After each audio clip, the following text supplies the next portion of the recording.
Hello, it's Jim Hutchins for the Jerusalem Connection Spot Report for this week. Well, today, Prime Minister Netanyahu will address the UN General Assembly.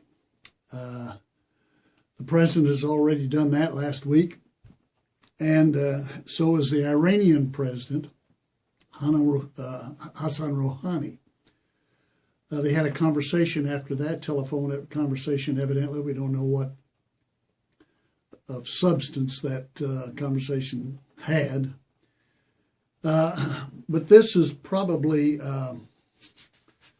with regard to the president and Netanyahu, this is probably their most consequential meeting in their whole time together. And Netanyahu has said, he said before he left Israel, that he said basically, I will speak the truth. Facts must be stated in the face of the sweet talk and the blitz of smiles. There's been what many have referred to as a charm offensive by the Iranian president. And it's somehow to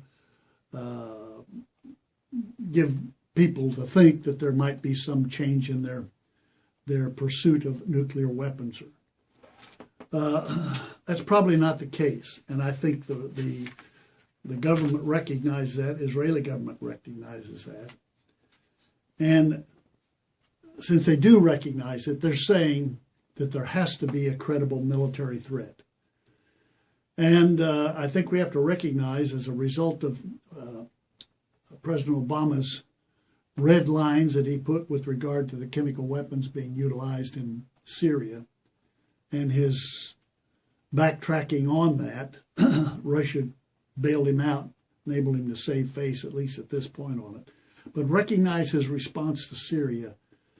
That is probably an indicator of how he will respond to Iran. And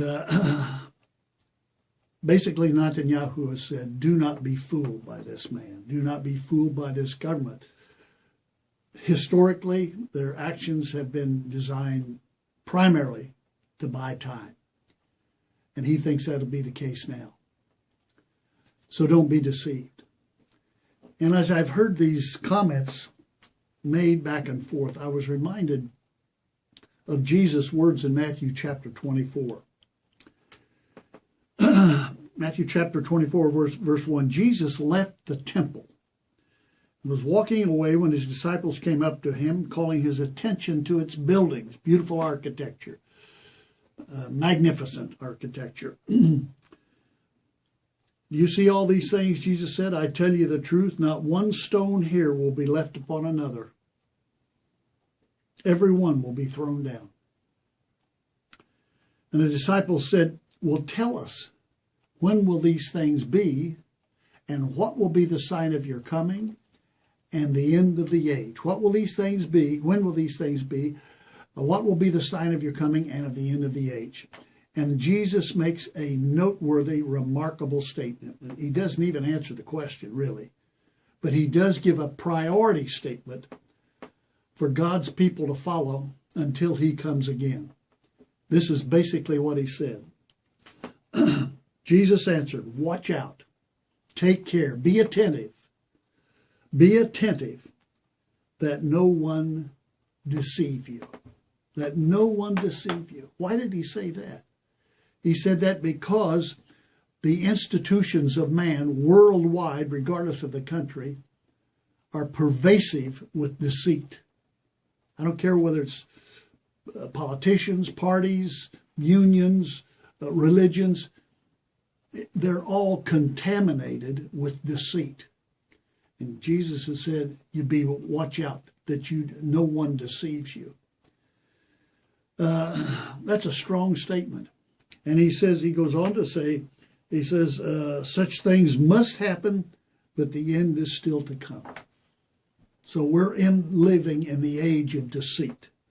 So we need to be aware of that and take necessary precautions. And what is the necessary precautions? How do you combat deceit?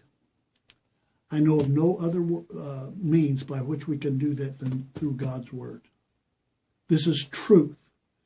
Your word is truth. Jesus said, I am the way, the truth, and the life. No one comes to the Father except through me.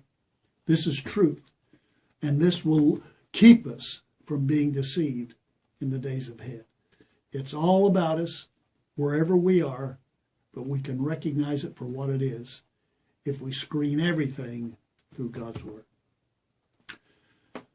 Till next week, Od Ki Yavo Shiloh, or until Messiah comes, Yivareka Yahweh. God bless you.